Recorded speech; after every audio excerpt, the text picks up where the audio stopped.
தொண்டை தண்ணி வற்றும் அளவுக்கு பெருங்குரலெடுத்து எழுப்பும் இவரது சத்தம் சென்னை வேளச்சேரி பகுதிகளில் தினமும் எதிரொலிக்கிறது. நகரத்து ஒளிகளையும் கிழித்து கொண்டு எழும் இவரது ஓசைக்கு சில சமயங்களில் பயனும் பல சமயங்களில் வெறுமையும் தான் பதிலாக கிடைக்கிறது.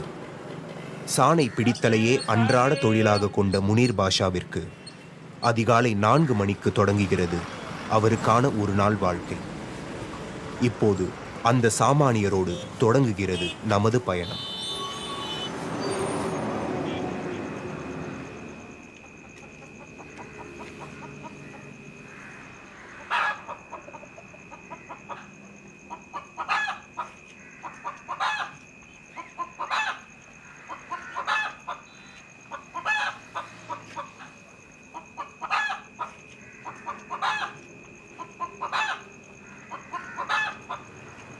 நான் வெடிகாலம் 4 மணிக்கு போகும்போது என் பசங்க தூங்கினே இருப்பாங்க. ஏன்னா அவங்க தூக்கம் கெடுக்கூடாதுன்னுக்காக அவங்களுக்கு ஒரு போகும்போது அவங்களுக்கு 3 பேருக்கும் மூஞ்சி பார்த்துட்டு தான் நான் வெளியில் கிளம்புவேன்.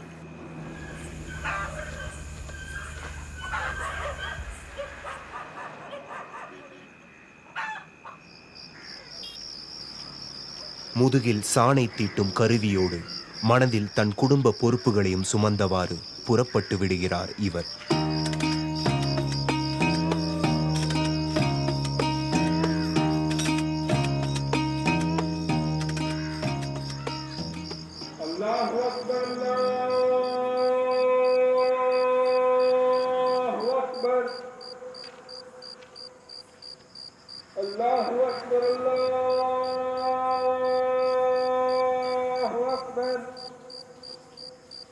நான் காலையில் பள்ளிவாசல் நமாஸ் முடித்து போகும்போது அல்லாண்டு துவா செஞ்சு தான் போவேன். யா அல்லாஹ், என் கஷ்டம்லாம் உங்களுக்கு தெரியும், நான் அல்லாண்டு கேட்டுட்டு தான் போவேன்.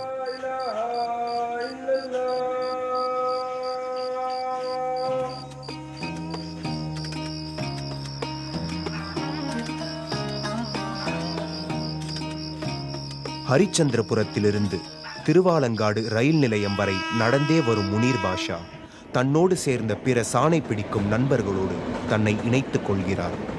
திருவள்ளூர் வரை தொடரும் அடுத்த அரை மணி நேர பயணத்தை சலிப்பில்லாமல் கழிக்க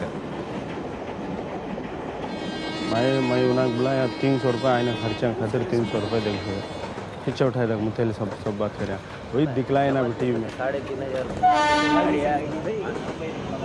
3,500 कमर में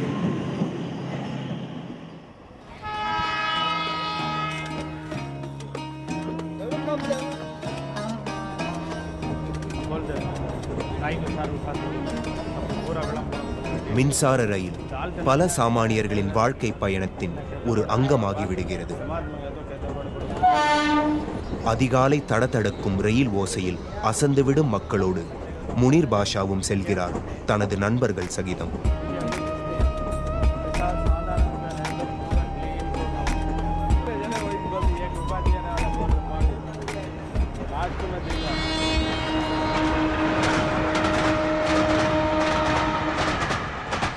நம்ம வாழ்க்கை ஃபுல்லாக இதில் தான் ஓடுது, ட்ரெயினில் பஸ்ஸில். அந்த வாழ்க்கை தான் நம்ம வாழ்க்கை ஃபுல்லாக அதில் தான் காலமே போயிடுது. டெய்லி சம்பாரித்து தான் சாப்பிட்ணும், அந்த மாதிரி சூழ்நிலை இருக்குது.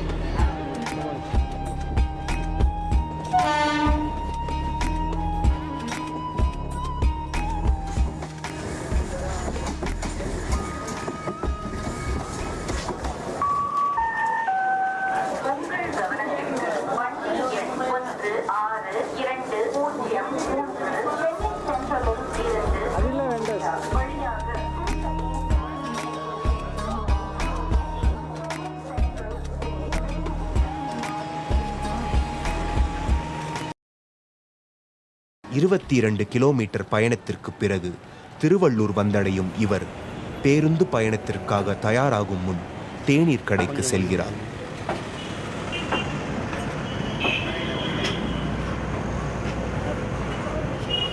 டீ ஒன்று போடுங்க.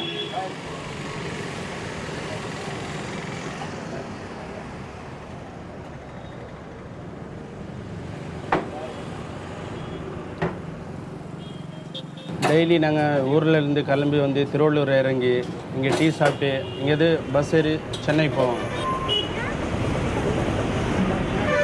திருவள்ளூரிலிருந்து வேளச்சேரிக்கு செல்ல இன்னும் சுமார் 40 கிலோமீட்டர் பேருந்தில் பயணிக்க வேண்டும் முனீர் பாஷா.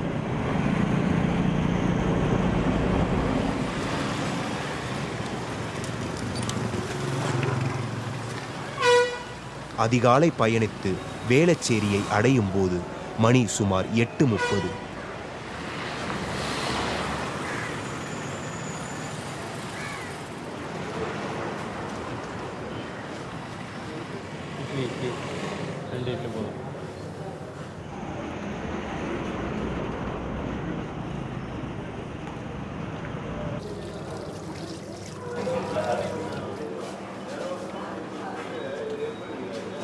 காய்ந்து கிடந்த வயிற்றை காலை உணவு நனைத்த பிறகு வேளச்சேரி வீதிகளில் உச்ச சுதியில் குரல் எழுப்பத் தொடங்குகிறார்.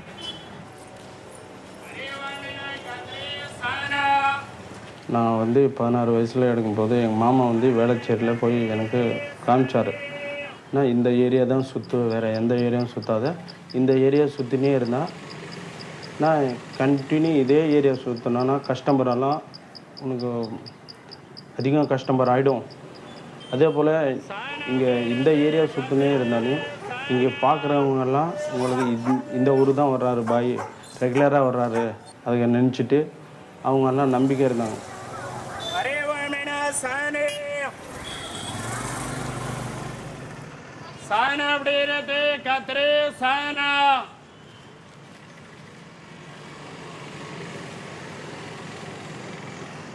साने खतेरे साने सलाम अलैकुम.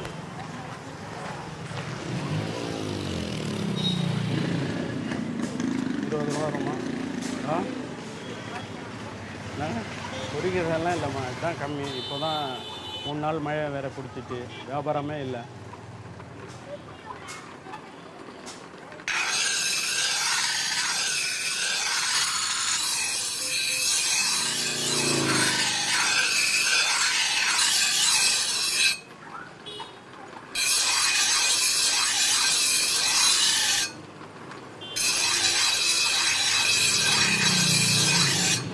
நம்ம கஷ்டம்லாம் நிறைய கஷ்டம்.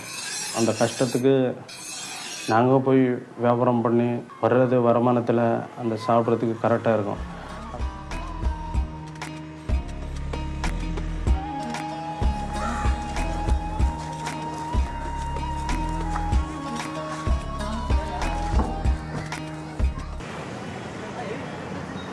வாழ்க்கைக்கு தேவையான குறைந்தபட்ச ஆதாரத்தை நகரம் எப்படியோ வழங்கிவிடுகிறது. ஆனாலும் அது எளிதில் சாத்தியப்படுவதில்லை. 15 வருஷம் முன்னாடி வேளச்சேரி இந்த சின்ன சின்ன வீடுங்க இருந்தது, அப்பார்ட்மெண்ட்டெல்லாம் சில இடம்தான் இருந்தது. அப்போது கத்தி சாணம் பிடிக்கிறதுக்கு எல்லா வீட்டுக்கும் தேவை இருந்தது. அப்போ பிடிச்சின்னே இருந்தாங்க. இப்போவெல்லாம் அப்பார்ட்மெண்ட்டெல்லாம் பெரிய பெரிய அப்பார்ட்மெண்ட் ஆயிடுச்சு. நான் சாணம் பிடிக்கிறது மக்களுக்கு தெரில. தெருவோர மக்களை நாடுவது இலகுவானதுதான். ஆனால் அடுக்குமாடி வளாகங்களுக்குள் எளிதாக செல்ல முடிவதில்லை. சில இடங்களில் அனுமதி மறுக்கப்படுகிறது.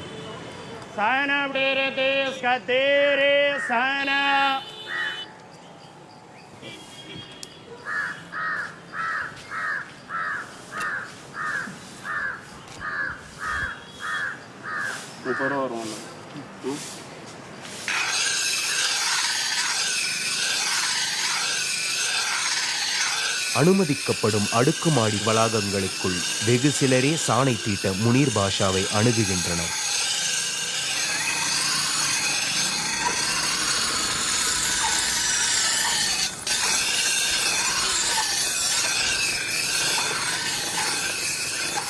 ஆல்ரெடி சுத்தமாக பண்ணி தந்துக்கிறேன். இங்கே பிடிக்காதுங்க, சுடும். இங்கே பிடிச்சிக்கோங்க. வீட்டில் சொல்லணும், உஷாராக வெட்ட சொல்லணும். கீழே ஒரு கட்டை வச்சு வெட்ட சொல்லணும். ஓகே, நல்லா இருக்கும் பாருங்கள், கண்டிஷனாக இருக்கும். நெக்ஸ்ட் டைம் வரும்போது நீங்கள் பார்த்து கூப்பிடலாம் ஆளுங்க. Okay sir. நம்ம மாதிரி கத்தி சாணா பிடிக்கிற தொழிலாளிங்களுக்கு உள்ளே அலோட் பண்ணணும். கத்தி சாணா பிடிச்சி தருவேன், அவங்களுக்கு வெட்டுறதுக்கு ஈஸியாக இருக்கும். அப்பார்ட்மெண்ட்லலாம் இன்னும் சாணா பிடிக்கிறது சில ஆளுங்களுக்கு தெரில. அவங்க பாவம் இன்னும் சாணா பிடிக்காமல் அப்படியே போய் கத்தி வீட்டில் வச்சு புதுசாக கத்தி வாங்கி வர்றது. இதுக்காக தான் நீங்கள் கத்தி சாணம் பிடிக்கிறது ஒரு பிளாட்டில் அலோட் பண்ணனா நம்ம மாதிரி ஏழைங்களுக்கும் சம்பாதிக்கிறதுக்கு இருக்கும்.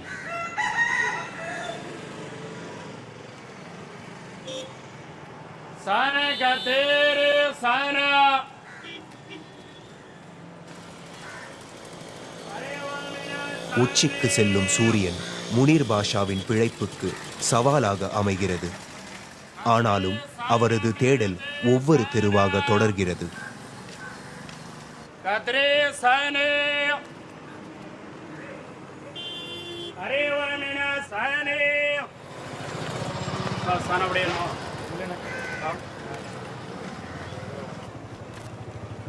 ரொம்ப கம்மியாக சம்பாதிக்கணும்னு இது நம்ம கையில் இல்லை.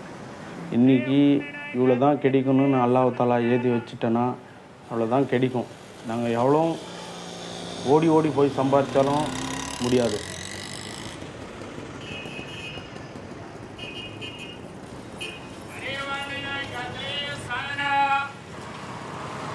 கடந்த 15 ஆண்டுகளாக இந்த நகரத்தின் வீதிகளில்தான் இவரது வாழ்க்கை பதிந்து கிடக்கிறது. இவரது ஓசையை கேட்டு கேட்டு பழகி போயிருந்தன வீதிகள். ஆனாலும் தேவை இருந்தால் மட்டுமே முனீர் பாஷாவை மக்கள் நாடுகிறார்கள். அதுவரை அவரது குரல் ஒலித்து கொண்டே இருக்கிறது. 4 தெரு சுற்றி யாருமே கூப்பிடல. அது ரொம்ப டயர்டாகிடுச்சு உடம்பு. அதுக்காக தான் ஒரு 10 நிமிஷம் உட்காந்து போகலான்னு. நாங்கள் காலையில் போயிடுவாங்க. போகும்போது மெட்ராஸில் ஃபுல்லாக மழை பிடிச்சிச்சு. ஒரு பைசாவும் சம்பாதிக்கல. இப்போது நாங்கள் வரணும் வீட்டுக்கு. எப்படின்னு சொன்னால் நம்மளுக்கு கஸ்டமர் இருப்பாங்க. சில ஹோட்டலுங்க இருக்காங்க, எனக்கு நம்பி எவ்வளோ கேட்டாலும் தருவாங்க. ஹோட்டலுங்க, சில கஸ்டமருங்க எல்லாம் நம்பிக்கை. சரி பாய் எப்பவும் வருவார், நாங்கள் டெய்லி பார்க்குறாங்க பாய்க்குன்னு. நாங்கள் வரும்போது ஒரு 200 300 கேட்டாலும் சில கஸ்டமர் இருக்கிறாங்க, அவங்களுக்கு தருவாங்க. திரும்பி நான் சம்பாரித்து அவங்க பணம் திருப்பி நான் 300 தந்துடுவேன்.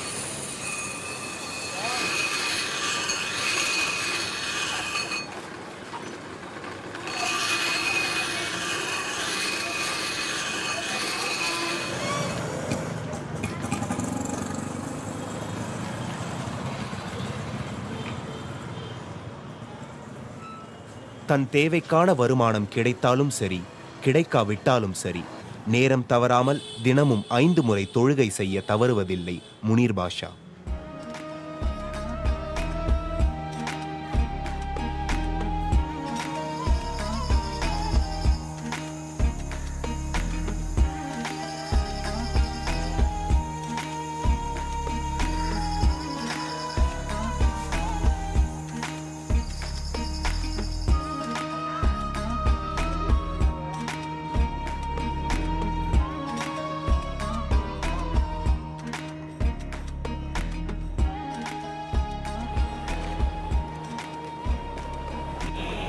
எனக்கு வேலை கிடைக்கலாம் சரி, கிடைக்க விட்டாலும் சரி, நான் 5 வாட்டி பள்ளிவாசல் போவேன். 1 மணி நமாஸ் முடிச்சுட்டேன். இப்போ வீட்டுக்கு கிளம்புறேன்.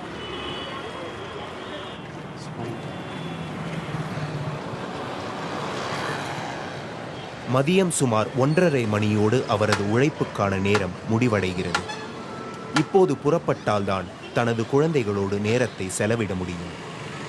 வேளச்சேரியிலிருந்து பூந்தமல்லிக்கு வந்திறங்கியதும் மதிய உணவை உட்கொள்கிறார்.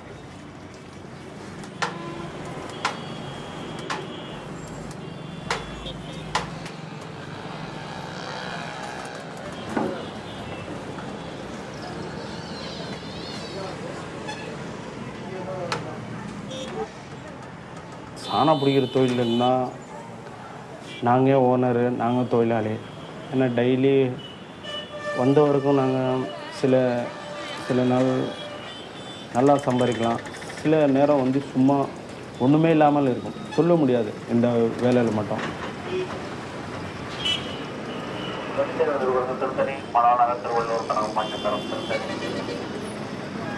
மனம் நிறைய லக்கேஜ் போட்டுங்கண்ணே. லக்கேஜ். பேருந்து பயணம் எப்போதும் எளிதாக அமைவதில்லை. இவரது கருவிகளை பேருந்தில் ஏற்ற பல சமயங்களில் அனுமதி மறுக்கப்படுகிறது. நீண்ட காத்திருப்பிற்கு பின் ஏதோ ஒரு வண்டி இறக்கப்பட்டு இவரை ஏற்றி செல்கிறது.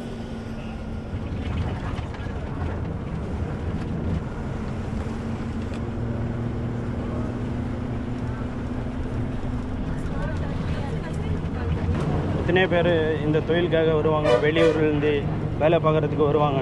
ஆனால் இந்த மாதிரி ஸ்நான மிஷினை எடுத்து தோளில் கொண்டு வந்து யாரும் வரமாட்டாங்க.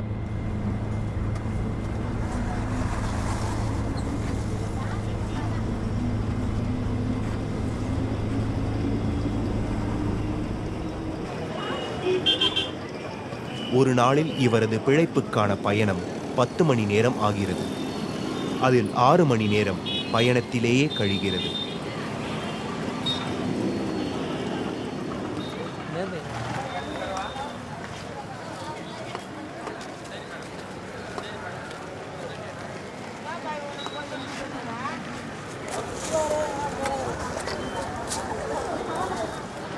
எவ்வளோ கிலோ? சொல்லு போடு, நான் ரெகுலராக இங்கே தான் வாங்கிட்டு போவேன். 140 ரூபான்னு போடு. போடலாம்ப்பா, அது ரேட்டு அந்த ரேட்டு தான் போடு, பெருசாக போடு.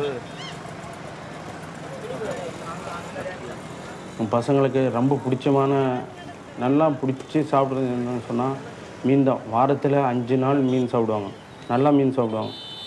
ஆனால் அந்த மீன் வாங்கி கொண்டு வந்துடுவேன். மீன் எவ்வளோ ரேட்டு சொன்னாலும் அவங்களுக்கு பிடிச்சது மீன் இதுக்கு முன்னாடியே நான் ஃபோன் பண்ணிவிடுவேன். உங்களுக்கு என்ன மீன் பிடிக்கும்னு சொல்லிவிடுவேன். அந்த மீன் வந்து அவங்க சொல்கிறது மீன் கொண்டு வந்து தந்துடுவேன். நான் சம்பாதிக்கிறதே எங்கள் பசங்களுக்காக தான்.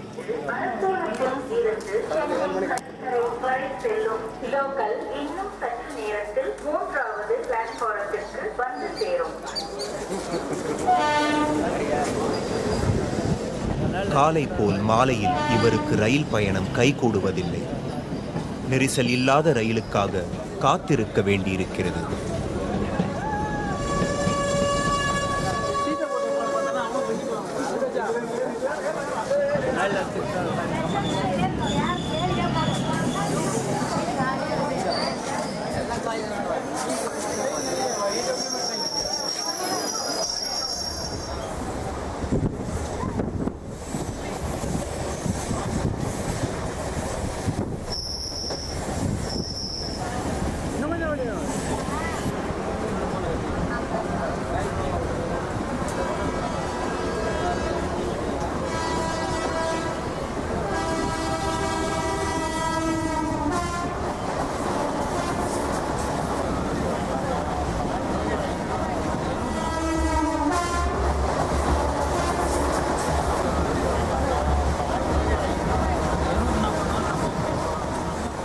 ட்ரெயினில் வியாபாரம் பண்ணுறாங்க, அவங்களுக்கும் ஒரு வியாபாரம் ஆகிற மாதிரி இருக்கும்.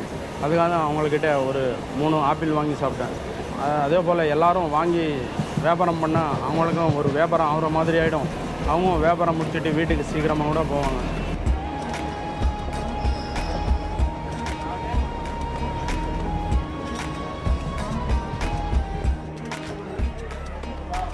ஆசை குழந்தைகளுக்கான தேவைகளை வழியிலேயே வாங்கிக் கொண்டு அவர்களை பார்க்க செல்லும் முனீர் பாஷாவின் நடையில் உற்சாகம் பிறந்ததை பார்க்க முடிந்தது.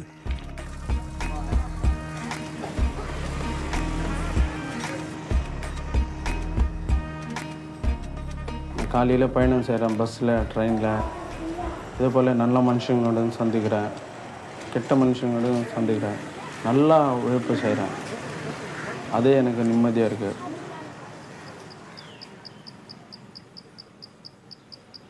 நவீத், அசுபா, முபீன், அஸ்ஸலாமு அலைக்கும். உடல் களைப்பு அனைத்தும் அவரது குழந்தைகளை பார்த்த மாத்திரத்தில் போய்விடுகிறது.